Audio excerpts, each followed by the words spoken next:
This procedure involves a sequence of steps to safely remove, clean, assess, and replace an ostomy bag system. In a clinical setting, you will typically change the wafer and bag every 3 days, or immediately if you detect a leak in the adhesive seal. Before interacting with the patient, gather the necessary materials: a clean towel, a bowl of warm soapy water, scissors, a Stoma measuring tool, and a new 2-piece bag and adhesive wafer. Begin by placing a clean towel directly under the patient on the side of the stoma to protect the linens from contamination. Before removing the appliance, you must assess and log the volume of output currently in the bag. If the patient has a clear bag, you can visualize the output directly.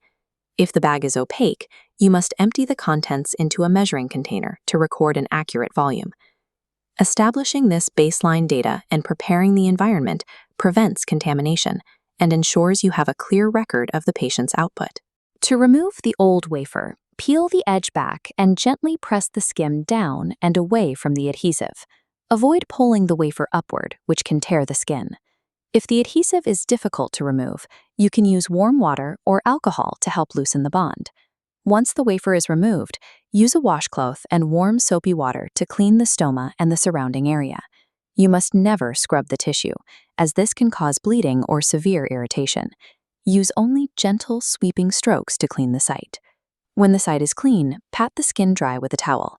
Do not rub the area, as friction can damage the sensitive perimeter of the stoma.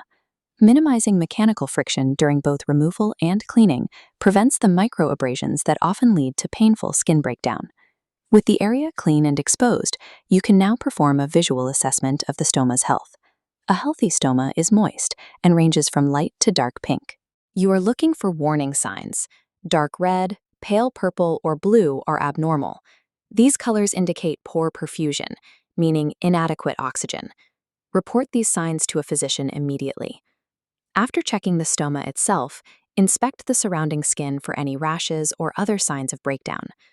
The color of the stoma provides a direct window into the patient's internal vascular health, making this rapid visual check the most critical safety checkpoint of the procedure. The next phase is customizing the new adhesive wafer to provide a perfect fit for the stoma. Follow the strict sizing rule. The hole cut into the wafer must be exactly 1/8 of an inch larger than the stoma. If cut too small, the rigid edge can pinch the stoma and cut off blood circulation.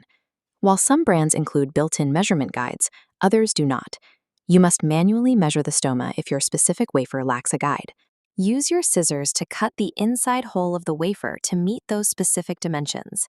Precise measurement ensures a leak-proof seal and physically protects the organ from mechanical strangulation.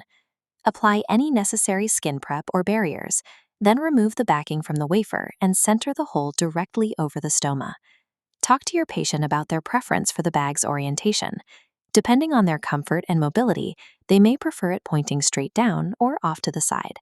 As you smooth the wafer onto the skin, look for any creases. Creases provide a path for output to leak under the adhesive. If a crease forms that cannot be smoothed out, use a barrier paste to fill in the gap and maintain the seal. For 2-piece systems, snap the bag onto the wafer and physically check that the seal is fully closed. To finish, discard your supplies, wash your hands, document the stoma's appearance and the initial output measurement.